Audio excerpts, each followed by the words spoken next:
Önce kendimi tanıtayım. Ben operatör doktor Volkan Yaşar Işıklaçan, kulak burun boğaz uzmanıyım. Kulak burun boğaz alanında 30 yılı aşkın süredir hizmet vermekteyim. Bu mevsimde hastalarımız bize en çok burun tıkanıklığı, hapşırma, gözlerde yanma, kaşıntı, kızarıklık ve kulak tıkanıklığı şikayetleriyle başvurmaktadır. Mevsim değişikliklerinde, mevsim geçişlerinde hastalarımız özellikle atopik dediğimiz hassas kişilerde alerji belirtileri başlıyor. Bu alerjiler genellikle mevsime özgü oluyor. Polenlere karşı, akarlara karşı olan alerjiler çok yaygın oluyor.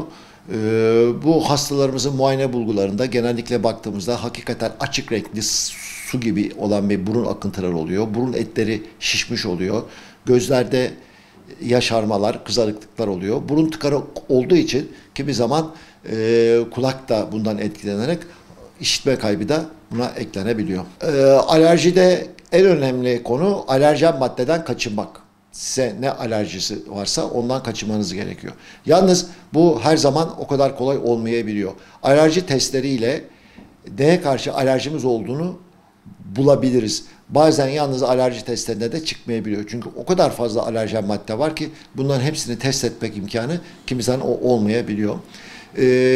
Mümkün mertebede özellikle böyle sanayileşmiş yerlerde egzoz dumanları, işte sanayi madde artıkları bunlar da alerjen maddeler yapabiliyorlar.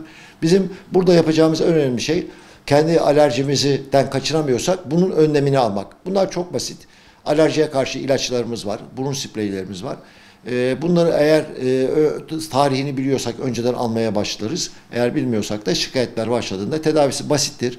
Basit bilinen ilaçlar vardır. Pek çok çeşit antihistaminikler vardır. Burun spreyleri vardır.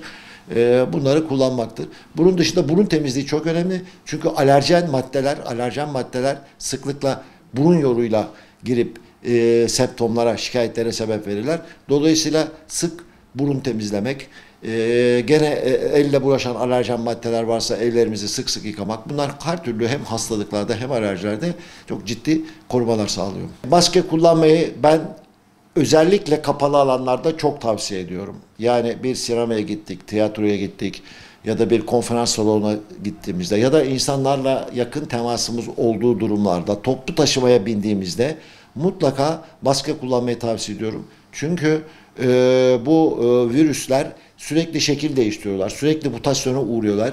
Yarın bir gün neyle karşılaşacağımız belli değil.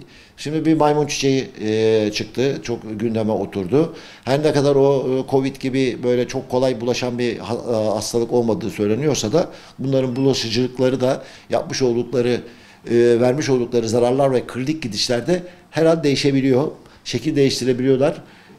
Dolayısıyla ben her zaman maske takmayı, dezenfektanlarla ya da sabunla, suyla yıkayarak el hijyenini öneriyorum. Bu en birinci, en basit yapabileceğimiz koruma önlemleri.